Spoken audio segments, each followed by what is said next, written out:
Alrighty, so this is why we buffer our cocoa. In these cocoa buffer zones, we have potassium. It's just filled with it. And when we buffer our cocoa with our magnesium calcium solution, the magnesium and calcium replaces the potassium in these zones. If we do not buffer our cocoa, when we add our nutrients to our plants during our feedings, the magnesium and calcium will be pulled out of your nutrients and go into these zones.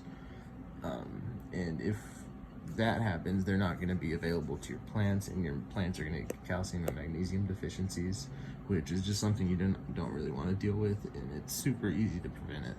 So the cocoa that I use is Roots Organic. This is cocoa chips. I use half this and then half the fine cocoa brick, the real fine stuff. With that, you have to put it in the bucket, fill it up with water, and then you do have to strain it out, because the finer peat in it will actually like clog your roots and prevent nutrients from getting up in them. Actually, I already buffered both these batches of cocoa twice, but I'm gonna do it one more time just to kind of give you an idea of how to do it.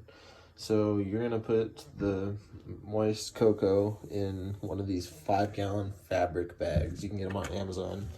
I think I got 5 of them for like $10 or something like that. So this is the solution I use. It's by General Hydroponics. It's called Cali Magic. It has calcium and magnesium in it. Someone told me, I watched it on a YouTube video, he said to do 150% dose of this. So 1 teaspoon is 5 milliliters.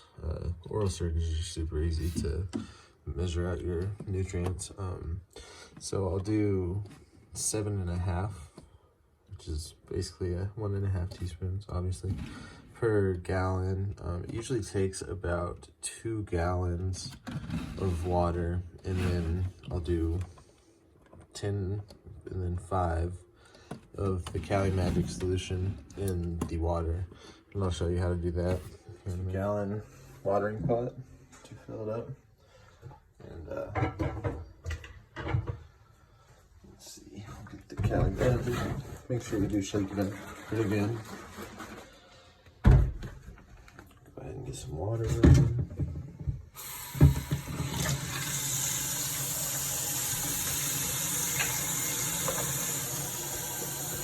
So since it is 2 gallons, I'll do 10 milliliters.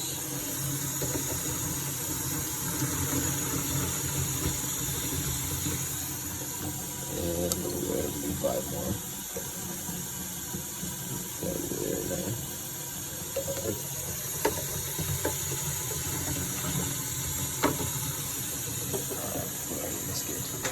So we got our solution right here.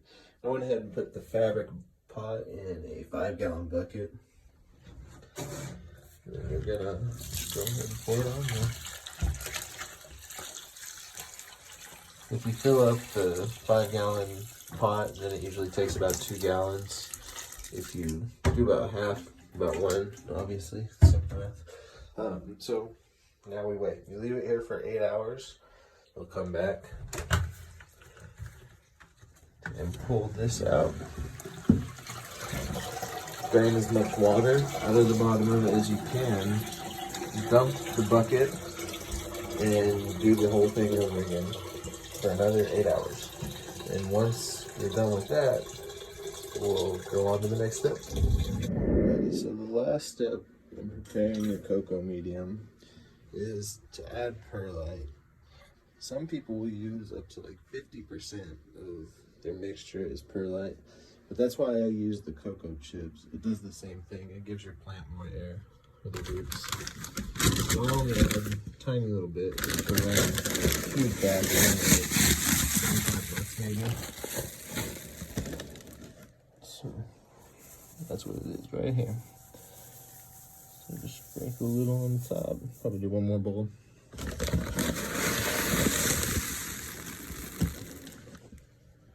So what this is, it's volcanic glass that they put in a kiln, and it pops and makes this super soft rock, I guess, almost. A lot of growers use it. Pretty versatile. used in hydroponics quite a lot. Just go ahead and mix it around. It's kind of fun. And so obviously makes it a little bit better than that. But when you're done, this is the best growing medium that I've found that you can grow with.